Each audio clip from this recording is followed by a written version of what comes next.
Em nome do Pai, do Filho e do Espírito Santo. Amém. Amados irmãos e irmãs, é com muita alegria que nós estamos aqui para juntos estudar e meditar o Evangelho que a Igreja nos apresenta para esta quarta-feira, do tempo do Natal, antes da Epifania do Senhor. E o Evangelho se encontra lá em João, capítulo 1, versículos de 29 até o 34, que nos diz assim. No dia seguinte, João viu Jesus aproximar-se dele e disse: Eis o Cordeiro de Deus, que tira o pecado do mundo. Dele é que eu disse, depois de mim veio um homem que passou à minha frente porque existia antes de mim. Também eu não o conhecia, mas se eu vim batizar com água, foi para que ele fosse manifestado a Israel. E João deu testemunho dizendo: Eu vi o Espírito descer, como uma pomba do céu e permanecer sobre ele. Também eu não o conhecia, mas aquele que me enviou a batizar com água me disse: Aquele sobre quem vires o Espírito descer e permanecer, este é quem batiza com o Espírito Santo. Eu vi e dou testemunho. Este é o Filho de Deus.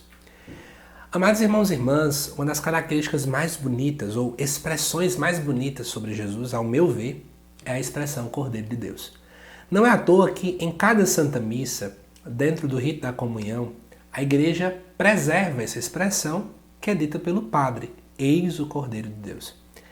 E por que isso é tão bonito? Porque lá no Antigo Testamento existiam sacrifícios onde um animal ele acabava sendo morto, ele derramava o sangue para que Deus então pudesse ter misericórdia do povo e assim apagasse o seu pecado.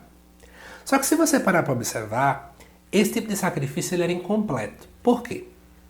A pessoa cometia um pecado, matava o animal. Mas quando cometesse outro pecado, outro animal ia ser morto. Então existiam sacrifícios. Não era sacrifício, mas sacrifícios. Quando João Batista chama Jesus de Cordeiro de Deus, ele está querendo perceber, ele está querendo anunciar que aí está aquele que vai se ofertar em sacrifício pela salvação da humanidade. Aí está aquele que vai derramar o seu sangue para nos salvar. É mais ou menos isso que ele está querendo dizer. E ele tira o pecado do mundo, João Batista inclusive coloca. Jesus Cristo ele nos traz uma verdade e uma salvação tão completa que, diferentemente do Antigo Testamento, que sempre se precisava voltar para sacrifícios, no plural, agora não é preciso mais. Foi um sacrifício de uma vez por todas por amor a nós. E aí João Batista começa a anunciar sobre Cristo, né? Esse é aquele que existia antes de mim. João Batista faz isso ao anunciar já essa dinâmica da preexistência do Verbo, né? Que já existe desde sempre.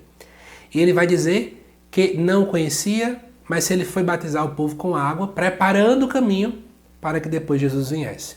E João, inclusive, vai dar testemunho de Jesus, dizendo que viu o Espírito descer como uma pomba, permanecer sobre ele e dizer que é ele quem batiza com o Espírito Santo.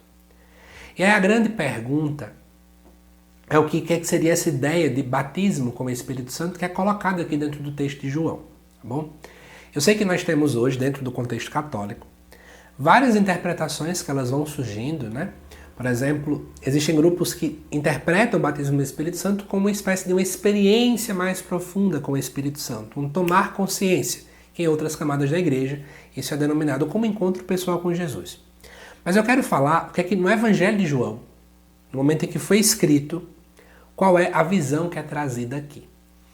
Amados irmãos e irmãs, a palavra batismo quer dizer mergulhar. Então, antes, poucas pessoas eram batizadas no judaísmo. Geralmente essa prática ela era reservada ao grupo de pessoas que eram pagãs que queriam vir para o judaísmo. Agora, nós temos o seguinte: Jesus que vai nos levar a mergulhar, porque batismo é isso, mergulhar no Espírito Santo. É aquela história de você agora vai ser enxertado, você vai ser inserido na Trindade. Até alguns santos da igreja vão dizer: pelo batismo nós somos divinizados. A nossa dignidade ela muda.